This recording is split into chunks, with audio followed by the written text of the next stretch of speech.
Hello, Water Trio listeners, and welcome back. We're here with our Christmas week special.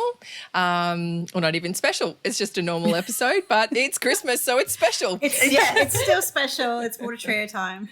Yep. Sadly, I didn't get to wear the elf hat that I planned on because my son has destroyed it. But that's Christmas with kids, huh? So we're here to bring you all the astrology juice for the week of Christmas, and it is quite a big week this week. So we're going to be looking at a number of solar transits that really revolve around the eclipse that's happening on 25th of December in some places in the States, and for the rest of the world it's happening very early or during the day on Boxing Day, the 26th of December. So, yeah, shall we dive in, girls? Who wants to go first? Is that me going first with the... I think it might be you because you are quite excited about Sun-Uranus aspect happening just before the eclipse. Yes, and I do love a Uranus transit, especially being out the other side of most of them. But yeah, so it'll be 24th of December, 25th of December here in Australia. We have the sun coming up and spotlighting Uranus in Taurus. And this placement received a bit of love last week from Jupiter. And it's this sense of, with Taurus, Uranus in Taurus, we're really getting it's being brought up to the spotlight, being brought up to the forefront, that sense of where do we want to break things apart, where do we want to do things differently, where do we want to introduce something new and unusual and different.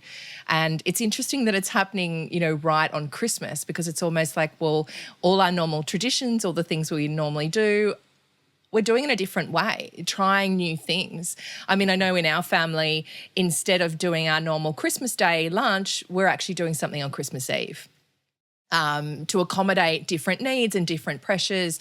But yeah, so Christmas will be quite different and look quite different and feel quite different for us. So, for any way that you celebrate, whether or not you do Christmas or any other holiday traditions, having a look at how you can change things up and bring in a new, fresh way of doing it to enable some freedom for people and some new understanding. So yeah, that's kind of my take on that. What about you guys? Yeah. Look, Sun-Uranus, I do always like a bit of a cheeky Uranus aspect because it keeps things fresh, breaks us out of our tired or boring routines. And yeah, I agree, Leash. I don't know that I have a lot to add that's new, just really echoing what you're saying around, because we've got such a lovely, strong Uranus aspect happening right before Christmas. It is so important, I think, to break with traditions, do things differently, maybe make plans a bit more spur of the moment or last minute. So yeah, don't feel like you have to do what you've always done if you don't want to. What about you, Leash? Or Cass, sorry? Yeah, no, excuse me, I tend to agree with you. It's probably just about breaking a few traditions or establishing new ones more than anything else. So ones that you might want to carry on into the future.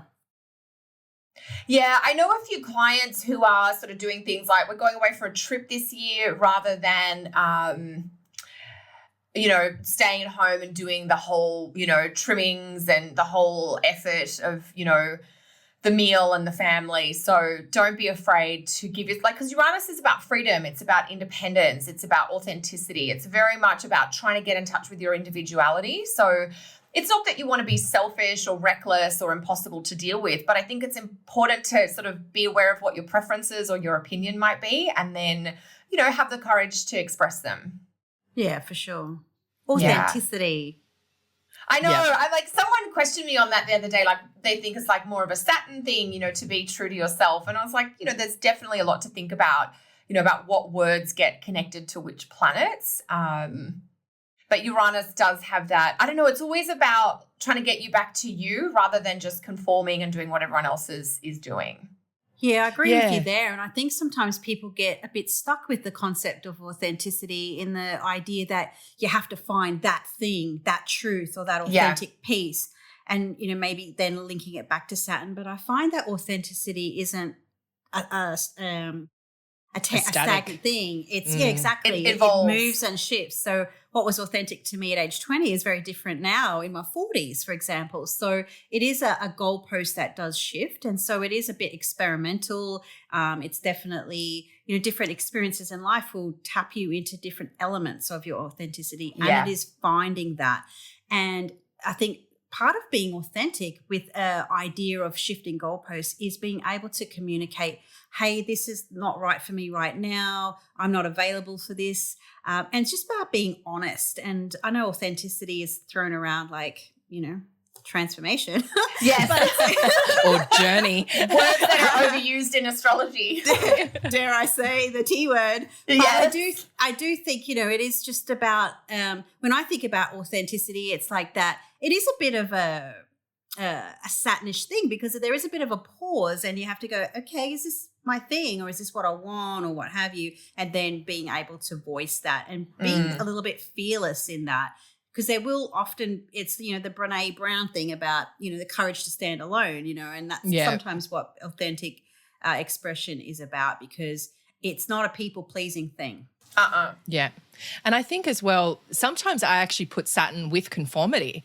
Like if you think about Capricorn, in many ways Capricorn will want to conform or even create the standards for others to conform to, whereas Uranus is that piece where it really links into individuality and how we express that, no matter what period of time that is. Because like you were saying, Cass, me as an individual and how I express myself right now is very different to my individual identity back when I was 20.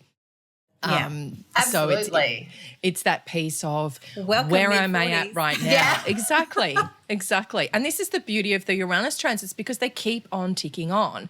So it's that chance to constantly be balancing that whole, well, where am I part of society, and where am I being me and being true to myself and what needs to happen? Because you can't just break things apart all the time and individuate, because you have to belong to something, but it has to be that delicate balance of things as well. So the where am I going to be one? participation. Yeah, totally. Yeah, and the Sun Uranus is such a lovely combination, because I think the Sun is really the individual, that energy of like, who are you and how do you want to shine in the world? And with Uranus, it's like with a twist, basically. So I mean, somebody in the trio has a Sun trine Uranus aspect, and you girls know me well enough to know I'm like, who is that? I have a little bit of a rebellious streak in me, just a small one. Yes. And it is, I think, owning that, like, when I was younger, I guess it felt like a pushback all the time, or a, not rebellion, but it felt like I was always fighting against some type of imaginary authority figure, whether that was real or perceived. Whereas now, now I'm 42, so I think I start my Uranus opposition next year, woohoo, but it's sort of like, I actually don't care what you think. Yeah. Not from a perspective of, I am who I am, and you accept that not everyone's gonna like you, or not everyone's going to agree with you, whatever. And it is kind of finding your individual place in that tribe situation, or that situation of conformity, and also having that nuance and that understanding that we're all not going to be the same. We're all going to have our own individual expressions or our way of doing things. And I think that is ultimately what the beauty of astrology is. We can, dare I say it, we can kind of pigeonhole each other on our planetary placements and kind of understand and accept each other. Okay, well, this person's got a Gemini moon, they talk a lot, or this person's got moon Saturn in the 12th, they might be a little bit more, need to draw out some of their dynamic personality a little bit, so we can understand. And with that understanding then comes that truth and that honesty and authenticity. It takes a while to develop that, I think. Yeah, totally. Absolutely. And I think that's one of the gifts of being an astrologer, is that also, every time someone shows up in a room, you get a totally new way of looking at how that unique individual does that specific placement, and I feel like I'm constantly learning from my clients, and it's helping me experience astrology in a better way. And I think this is what makes each of us so special, because we each are so unique and we all have this unique thing to give. Yeah, and that's the real gift of this Sun trine Uranus. It's like having a look at the gifts each of us has and what we can put out there, but in a harmonious way, a way that's not trying to, break things or blow things apart. It's like, okay, this is you, I love you for who you are, and this is me over here, and I'm being who I am. And how do the two meet in the middle? What's the possibilities with that? I saw something funny on Facebook earlier today, and I think it might have been Tanya Daniels, our astrologer friend from Italy.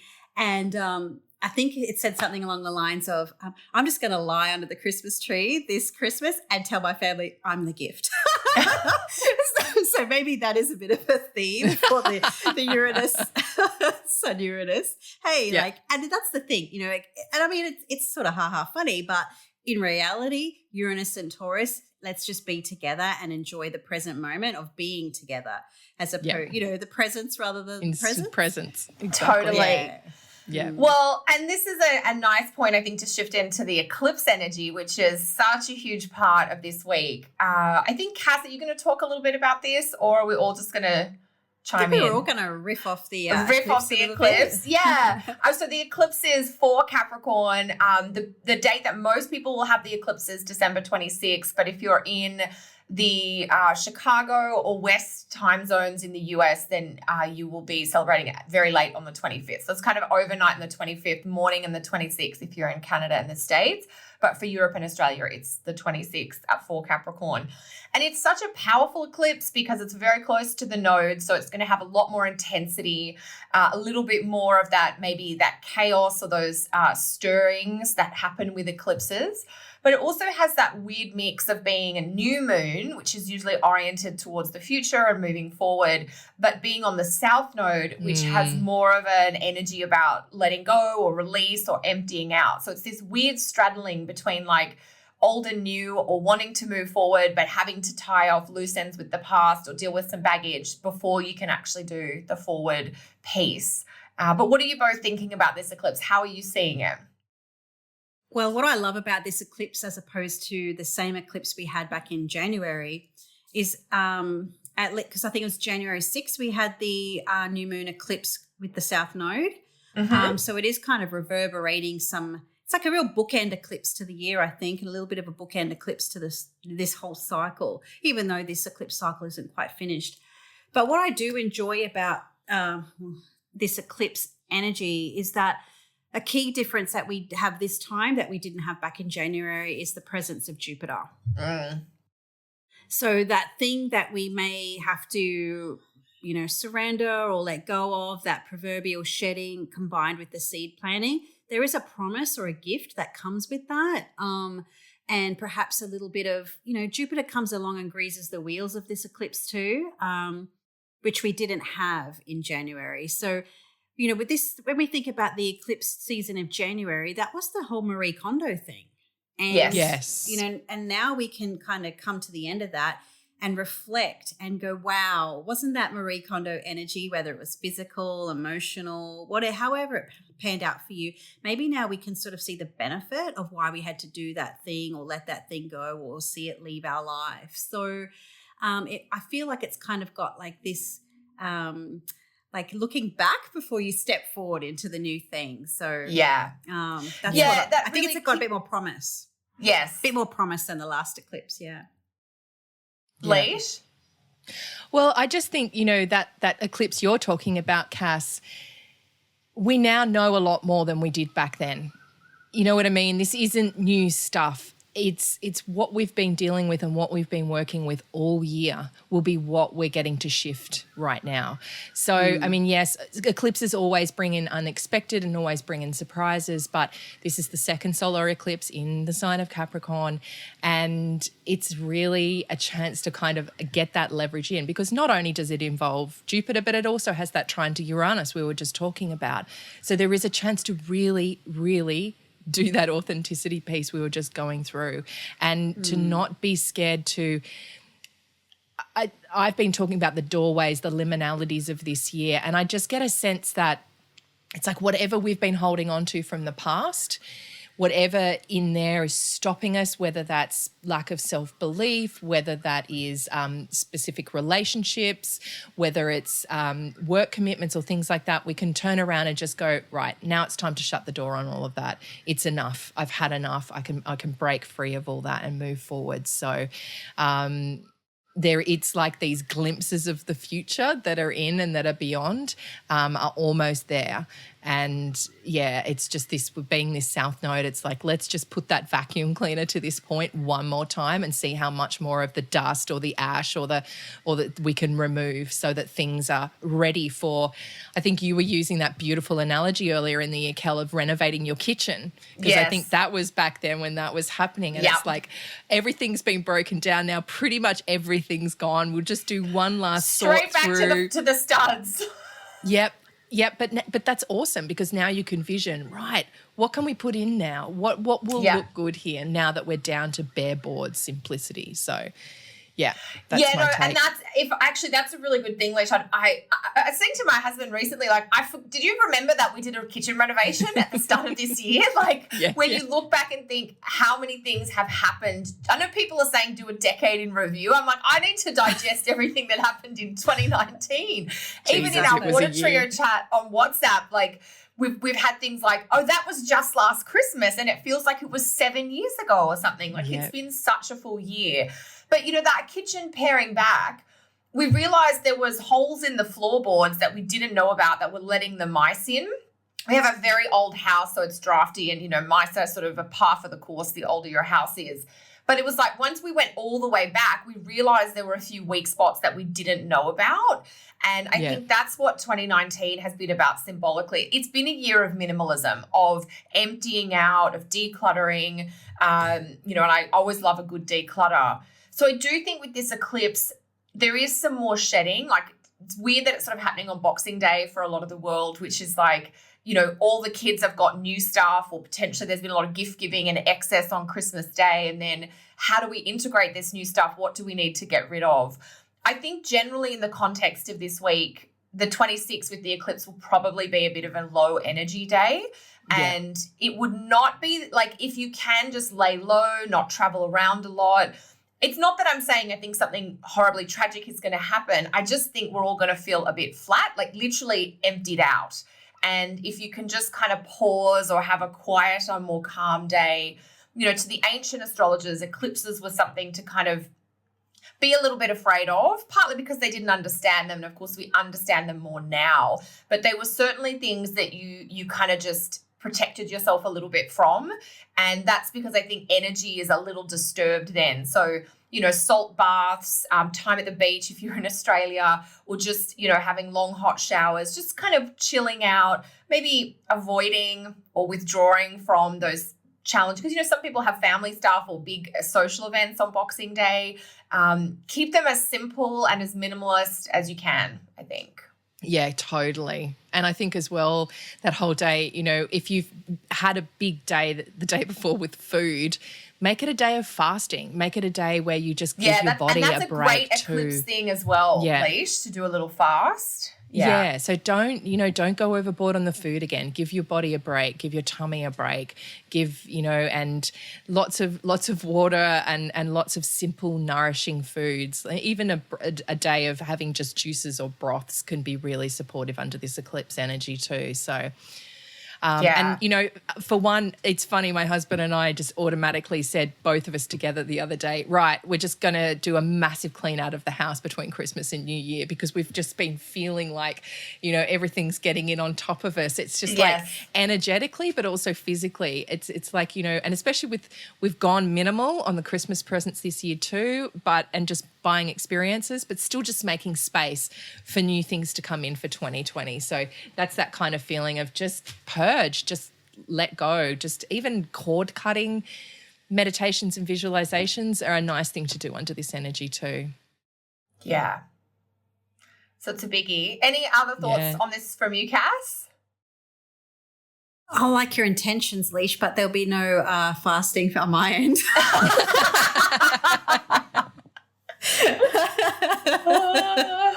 Oh my gosh. I like to indulge, so. Absolutely. I love it. Venus So in Taurus. you've got to manage that into your personality, I guess. Yeah, exactly. Well, and, a day for indulgence would be the very next day when the sun actually just steps a little bit out of that eclipse vibe and into the conjunction with Jupiter. True that. Yeah. Yeah, so that's 27th, isn't it, in most of the world, and very early on the 28th here in Australia. For us. Yes. Yeah. Yeah, and I've been thinking about this as an interesting pair because the Sun-Jupiter is like the new moon, if you like, of the Jupiter piece, where the Jupiter is coming into the Cazimi relationship with the Sun. It's being purified in the fires of the Sun. But Jupiter is also getting his mission orders for the next 12 months. So I think for those of us who are thinking about what we want to do for intentions for the next year potentially, I don't know that you'll have a lot of conscious clarity with the Sun and Jupiter together on the 27th or the 28th if you're in Australia, but I do think you'll get a few inklings or insights about what you might mull over. And when Jupiter moves into visibility, which happens about the middle of January, then you might get a little bit more clarity about that. But it's an interesting sort of seed planting or very early. It's almost like the fertilization. Like if you think about how a baby is made, there is, the sperm going into the egg piece, and it's a very flickering kind of quickening energy, and there's not a lot to see for the first little while. That's what the Sun-Jupiter feels like, the quickening of the connection of the fertilization. And we need a few weeks to even, if you were physically pregnant, it often takes a few weeks before you know that you have become pregnant. And that's the lag time, I think. So it's an interesting weirdness of like the eclipse on the South Node and then the Sun-Jupiter, which I think is a little bit more of like, what do we want to work towards and what are our goals for the future? What do you guys think of that aspect? You go, Cass. Yeah, I mean, as far as the Jupiter-Sun conjunction is concerned, I think that's a really great energy to kind of, set intentions, set those goals, and look at things strategically. Like I feel that in some ways to sort of look forward into this cycle, we sort of also have to consider where Jupiter's been. And now we've, I think I might have mentioned this, either in one of our previous episodes or in something else I've talked about, but we kind of went up to that proverbial buffet of crazy in some parts of our life in 2019. And now it's about, okay, well, where do I want to invest that energy or invest that little bit of additional surplus or additional Jupiter energy and really maximize that return on investment? Where do I really want to hone in that vision, that mission, that purpose, and that belief? It's not sort of spreading it around liberally in a way with Jupiter and Sag. It's really more about honing in perhaps on that Capricorn area of your life and go, okay, 2020, what are the goals? What am I going to do with, this almost like limited resource that I have in Jupiter in Capricorn? And how can I really maximize that energy in my life and in my chart and in my life? So I feel the 28th will be maybe a day to really kind of get a little bit grounded and really kind of strategize and plan for the year ahead. And maybe, I remember like when I was a kid, some friends of my parents, they had New Year's resolutions about how they were going to improve their family relationships.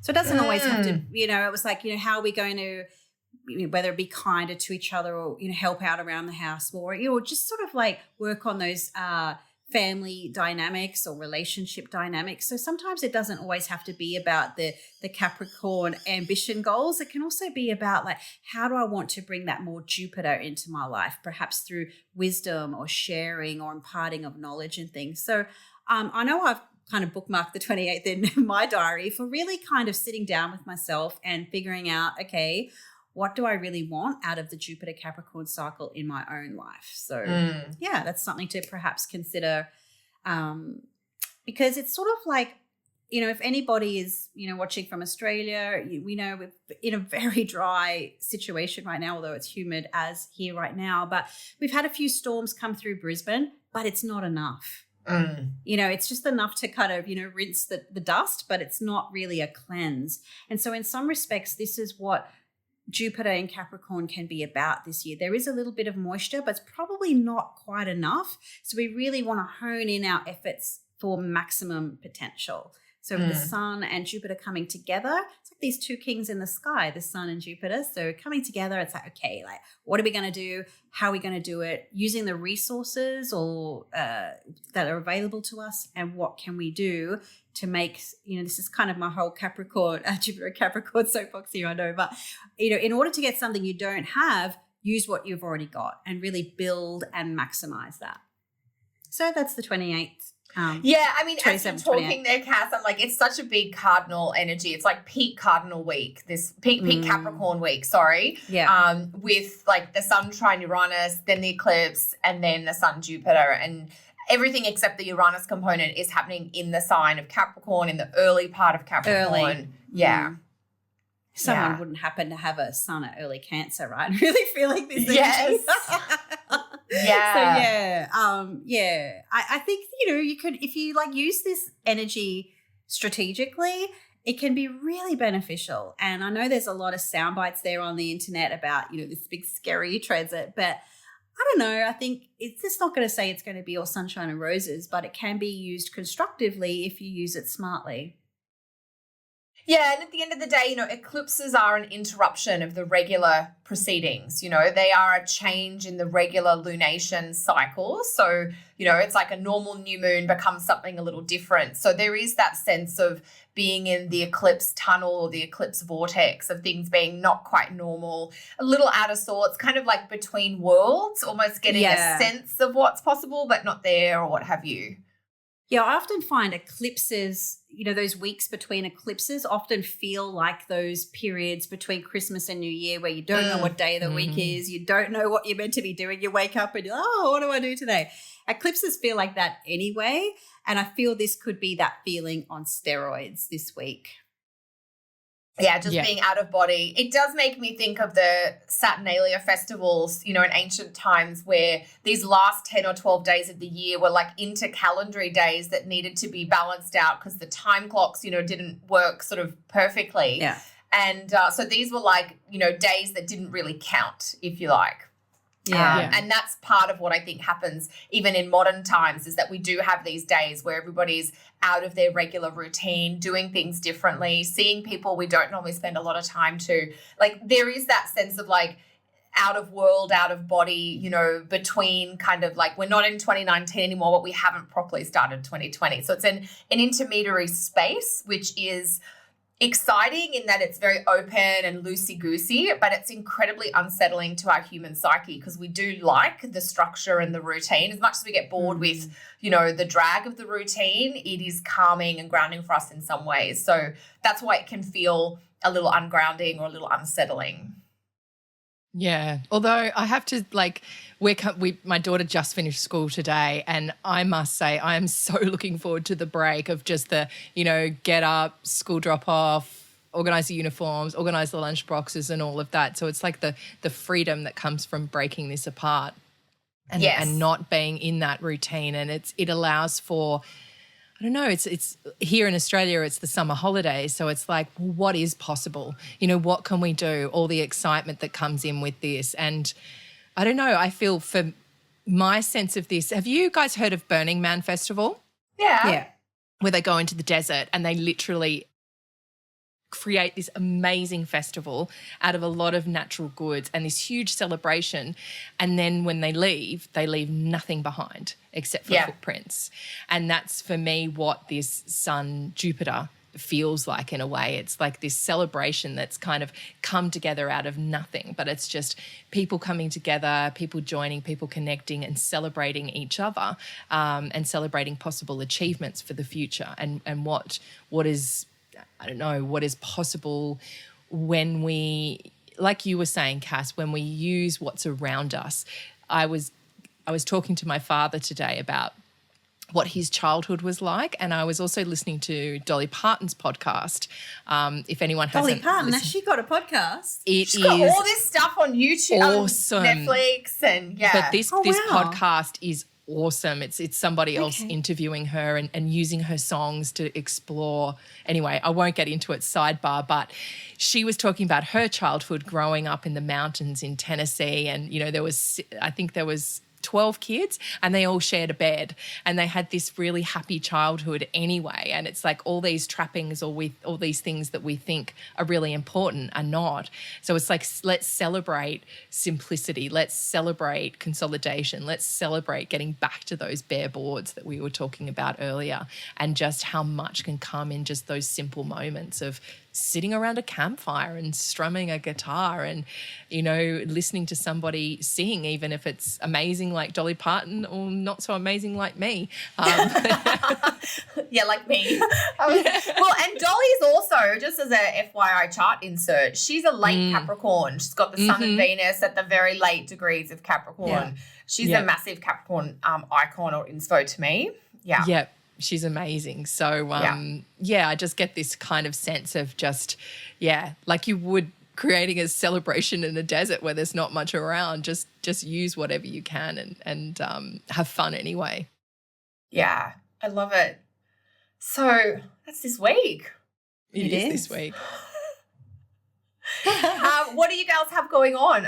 I know there'll be lots of feasting and fasting, depending on which one of you is setting the tone. But any work stuff for either of you this week?